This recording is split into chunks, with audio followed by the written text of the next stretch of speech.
A furore has erupted over the cost of Brisbane parking.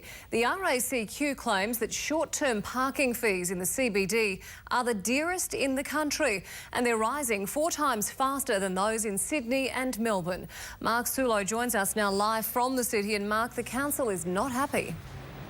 Talk about setting the cat amongst the pigeons. The RACQ has done a survey of all the capital cities and found next to Sydney, Brisbane is the dearest when it comes to short-term parking. But if you're talking about parking for 1 hour, then we are the dearest of the lot. Now, this has certainly upset the council. It says figures are figures, and these are misleading, and it has no plans to do anything about it.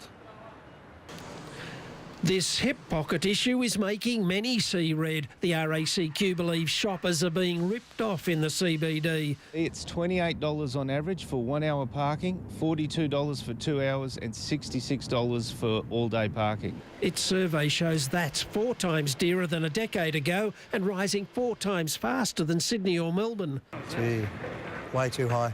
I mean, we want to shop here, but it's just too dear, so we want to head out of the city now. The RACQ says council limits on parking spaces in new developments has created a monopoly for car park firms. And the council is also hitting commuters who park in inner suburban streets with meter charges. More and more people are circulating around looking for that elusive car space, and that actually increases congestion in the inner city area. But the council isn't apologetic. It says its own car parks at King George Square and Wickham Terrace are cheap at $18 an hour, or take the bus. I encourage them to use public transport. The council has rejected the RACQ's suggestion to provide more short-term parking, so ultimately it may all get even dearer. There are operators who have set rates, but that is not in the control of Brisbane City Council. That is set by the market. One can only lament. Down there at AGC, I used to pay sixpence a half an hour. But that was the 60s. Earth-moving equipment will be flying before that happens again.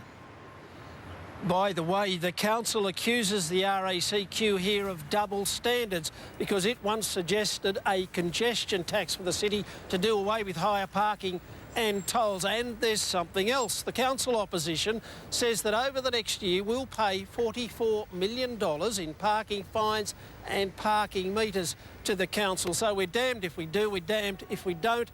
And what's the bet, Georgie, that we don't get that congestion tax at some time too? Yes, thank you. Mark Sulo in the city.